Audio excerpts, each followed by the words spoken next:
Okay, so I'm just reading from my book, the first book, Beginner's Guide to the Mystery Sciences, just because I want to hear how it sounds when people read it. Like, I read it in my voice because I read it the way that I thought it when I wrote it, but hearing it out loud would be better. It's still going to be my voice, but I write like I speak, so we'll see. Chapter 4. Chapter 4 is basic concepts. Basic concepts is like the fundamental shit you need to know before you can learn anything else. Before you can stack knowledge on top of knowledge, you got to stack it on this. This is the bottom layer. Basic concepts are the principles of everything. Natural law, which is the principles of everything, the way this universe works, the way it was built, the way it was put together, and the boxes that hold it in. This is what they're made of. Natural law. And then the chakras, of course, because that's your inner power of your vibration. And then the elements, because this is what all things are made of, and this is how you balance life. This is, if you don't know the elements, you don't know about polarity. If you don't know about polarity, you don't know about natural law. If you don't know about natural law, you don't know about your inner power, which is the chakra system. So you gotta know all this stuff.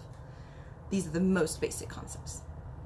And this is just the most basic level of that knowledge. Okay, so I'm just gonna start reading. Chapter 4, basic concepts. The basic concepts of mystery science all have to do with the knowledge of self. The common theme here is that we have no idea who or what we really are. That means we have no idea of what we are capable or what our purpose is. Thus, before we can discover the secrets of the universe, which is the macrocosm, we must first discover the secrets within ourselves, which is the microcosm, and the world around us. We are taught basic physics, science, biology, geology, and chemistry to an extent in school, and that's a great start. Let us now expand on those concepts beyond the linear thought process while utilizing the linear communication skills, i.e. words and video. This is going to be fun. The first step in learning the most basic concepts of mystery science is natural law. There are 7 principles of natural law. These are the rules by which all things created must play the game. Nothing escapes natural law. This breakdown comes from the Kybalion, along with my added commentary. It's literally verbatim, word for word, what the Kybalion says, and then me like over-explaining it. Okay, so natural law. The first natural law is the principle of mentalism. The Thoth quote from the Emerald of Tablets that gives us this principle is as follows. The all is mind. The universe is mental. And you break that down in Thoth lingo.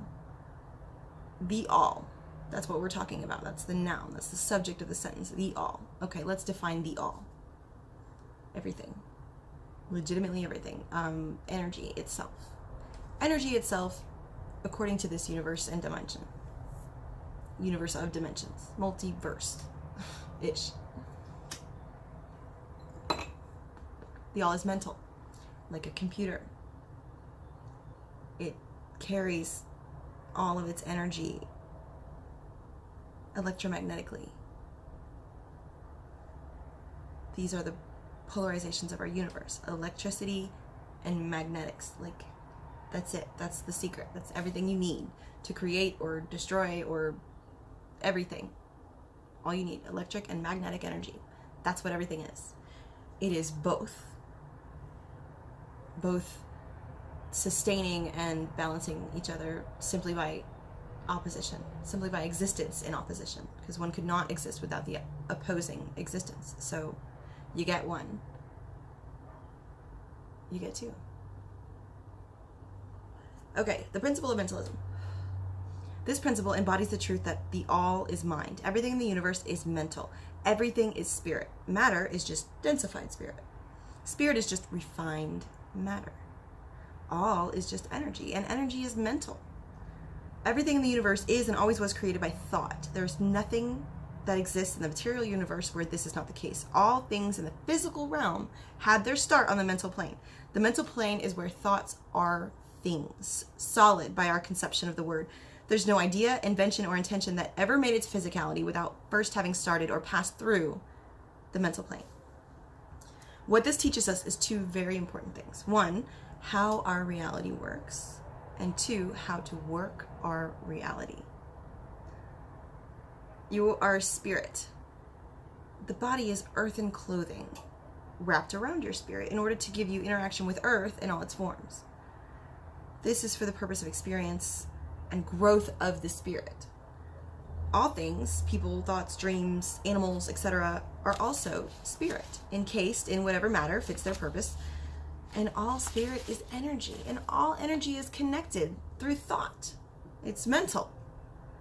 I mean, okay, sidetrack from the book for a second. The development of speech is very primal to the spirit. It's very savage. To have to limit your communication to the physical realm at all is very limited for spirit, because spirit is used to being unlimited.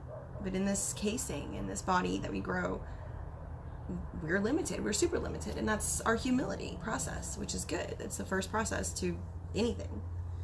Alchemy, reality, spiritual progression. The first step is humility, because that's the most important thing. You got to get this. If you don't get this, you don't get shit. Humility.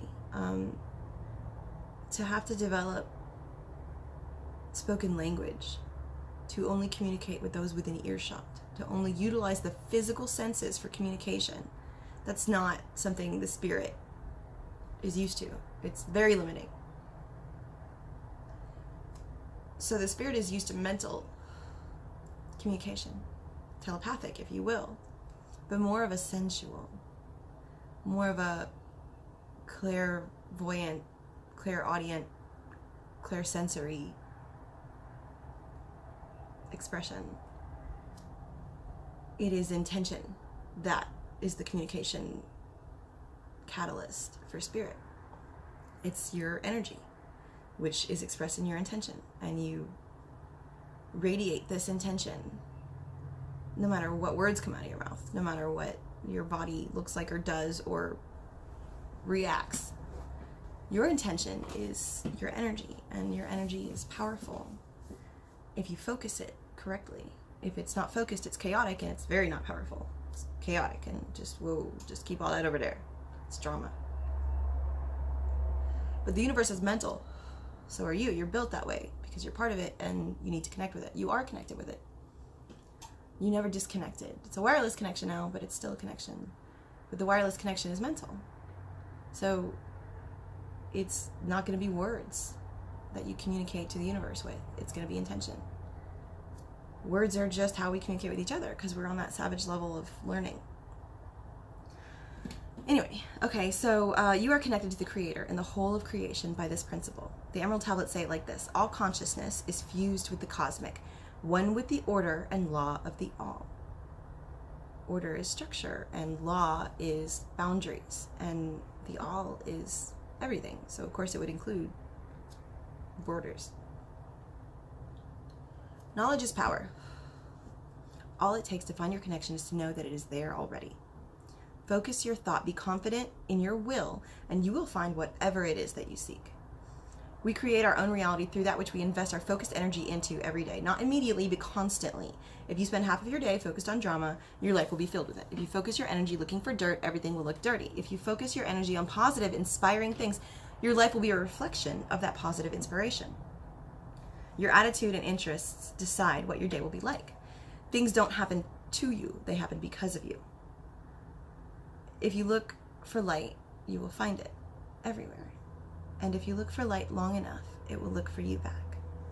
Which brings me to the second principle of natural law.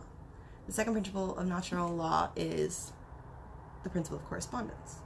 Correspondence being an energy exchange back and forth, both ways. So the Thoth quote from the Emerald Tablets that explains this law is the famous, as above, so below. As below, so above. This means the same thing as on earth as it is in heaven.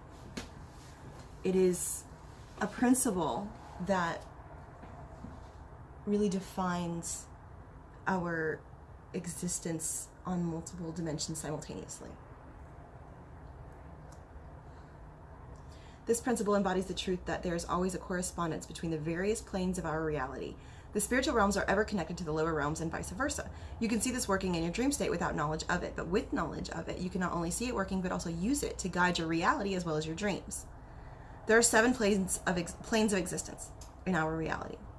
From lowest and most solid to highest and most spiritual, they are as follows: physical, astral, mental, Buddhic, nirvanic, monadic, and divine. The physical plane is where your body lives and dies. This is where your spirit goes to learn and grow. When you're not in your body due to unconsciousness or death of the body, you go up into the next plane of existence, which is the astral plane. You have a body there too, which is ever connected to all the other bodies on all the other planes. And the astral plane is made of astral material, just as the physical body is made of physical material, and so on and so forth, up to the divine plane, where all is just formless live energy. The higher up you go, the higher your vibrational frequency. Obviously, the physical body could not withstand the higher frequency, so you have to leave it here. But this is a process of correspondence. Each plane has correspondence with the others, and you have an existence on each of them simultaneously. You have a body in each of them simultaneously. You know, your locus, they're waiting for you. You're still connected to them. They're actually moving and interacting as you do in this physical. It's like a hall of mirrors. The earlier Hermetists taught that the principle of mentalism works through the principle of correspondence. This is how thought travels. The Kabbalion goes on to explain that the thoughts and images we hold in our mind create their mirror likeness in our external circumstance. The soul is the mirror of the spirit. The outer reflects the inner. So there is darkness in your dream state or subconscious dominant plane. It's because you have darkness in your life on a corresponding plane. This is the secret of heaven and hell. The after-body experience is whatever you make it. The energies you create in physicality do not disappear when you stop seeing or feeling them. They wait for you on the higher planes.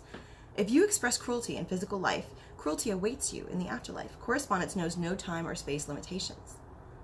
What we gather from this principle is that our thoughts determine our actions. If we are programmed to think that something is wrong or unacceptable, we act as though all people should live according to those standards. Then we pass that on to our children without even mentioning it, because they learn more from what they see than what we say. We also learn something beautiful. If we can think it, we can be it. We already are on the mental plane. As soon as we think anything, it's real on the mental plane. It can grow in the astral plane, and it can manifest in the physical plane, or at least its physical representation. We create realities every second, so be careful what you wish for. The third principle of natural law is the principle of vibration, and this one is scientifically proven and very well known at this point because of magnetics and because of radio waves and TV and whatnot. Okay, the principle of vibration. The Thoth quote from the Emerald Tablets is, "Nothing rests. Everything moves. Everything vibrates." This principle embodies the truth that there is no such thing as completely still or completely solid. Modern science backs this up today, but the truth is that it was known in antiquity before the first microscope was ever in existence on the mental plane. It is now a common fact that everything moves constantly. Everything vibrates constantly. From pure spirit to the grossest form of matter, all things are in various degrees of vibration all of the time. And broken down to a molecular level, all matter is made of atoms, and all atoms are made of particles, and all the particles are constantly in motion, and there is space between them to move. Scientifically, this promotes endless possibilities. Spiritually, this principle reveals endless doorways. As above, so below. As below, so above. So everything is on a level of constant vibration, constant movement. There is movement everywhere, and everybody that knows anything about occult science or metaphysics knows that movement is action, and action is fire, and fire is will, and this is a choice that you've made. Fire is balanced with water, which means the inspiration for the movement at all comes from another source, but an opposite source from the original. So your movement inspires further movement. But the movement that inspired that movement was inspired by a previous movement. So everything is constantly in motion so that it can constantly progress moments, thoughts, actions, choices. All of it has to constantly be progressed. So everything has to be in motion always. And this is one of the laws of our reality. Everything has to obey this law. There's nothing outside of the law. The natural law is inclusive of all energy. Everything is energy. Energy is constantly in motion, and all energy is mental. And it's all mentally operated by these laws. It has to keep moving. There's no stopping. So literally, the chair I'm sitting in now is in motion, and it's progressing its lifespan, which is affecting my lifespan, which is, it's all energy that we share and transfer, and we wouldn't be able to transfer or share energy at all if it wasn't constantly in motion. Okay, that's enough.